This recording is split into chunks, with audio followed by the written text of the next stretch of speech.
একাত্তরের মুক্তিযুদ্ধে পাক সেনাদের নির্মম হত্যাকাণ্ডের শিকার হন পিরোজপুরের স্বরূপকাঠির ২১ জন ব্যক্তি। সেই শহীদদের শ্রদ্ধা জানাতে বর্ষাকাঠিতে স্মৃতিসৌধ স্থাপিত হলেও আজও সংরক্ষণ করা হয়নি ৭ ব্যক্তির এক কবর। স্বাধীনতার প্রতিচ্ছবি হিসেবে স্বরূপকাঠিতে অবিচ্ছেদ্য বন্ধনে জড়িয়ে আছে এই কবরটি। পিরোজপুর প্রতিনিধি মোহাম্মদ ফয়সাল হাসানের পাঠানো তথ্য ছবিতে বিস্তারিত আফিয়ার রহমান স্নিগ্ধার ডেস্ক রিপোর্টে। ১৯৭১ সালের ১০ নভেম্বর পিরোজপুরের স্বরূপকাঠির বড়ছাকাঠিতে বসে পাক বাহিনীকে প্রতিরোধ ও মুক্তিযোদ্ধাদের সহযোগিতা করা নিয়ে আলোচনা করছিলেন নিরস্ত্র কয়েক ব্যক্তি। হঠাৎ সেখানে বর্বর আক্রমণ চালিয়ে তাদেরকে আটক করে পাক হানাদার বাহিনী। আক্রমণের সময় কয়েকজন পালিয়ে যেতে পারলেও হানাদারদের গুলিতে ২১ জন ঘটনাস্থলেই শহীদ হন। পাক হানাদারদের তাণ্ডবে গোটা স্বরূপকাঠিতে কাফনের কাপড়ের অভাব দেখা দেয় ও প্রতিকূল পরিবেশের কারণে শহীদদের মধ্যে একই বাড়ির ৭ জনকে একই কবরে দাফন দেয় স্থানীয়রা।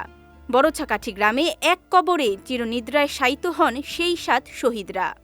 আমার বাবা এবং আমার মেজে ভাই আছে, মুক্তিযোদ্ধা গো ভাত খাওয়াইছে এবং পানি নিয়ে দিয়েছে, এই সহযোগিতা করছে মুক্তিযোদ্ধার।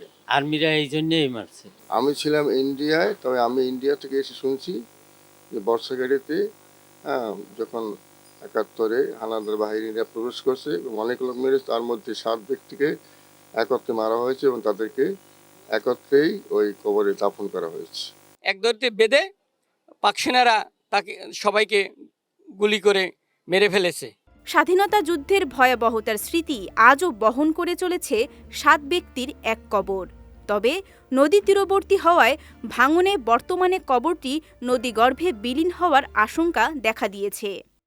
আমাদের আকুল আবেদন যে এটা এই নদী ভাঙ্গন তুই দেখতে নদী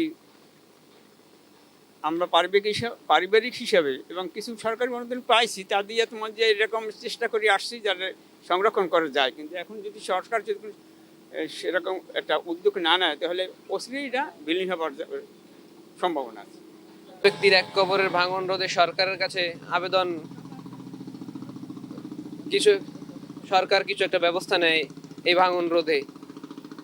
পানির স্রোতে আস্তে আস্তে ভেঙে যাচ্ছে, এই ভাঙা রোধের জন্য আমরা সরকারের কাছে আবেদন জানাই যেন আমাদের এই ৭ ব্যক্তির এক কবর, এই ঐতিহ্যবাহী কবর, এটা ধরে রাখার জন্য যেন সরকার কিছু অনুদান আমাদের কাছে দেয়।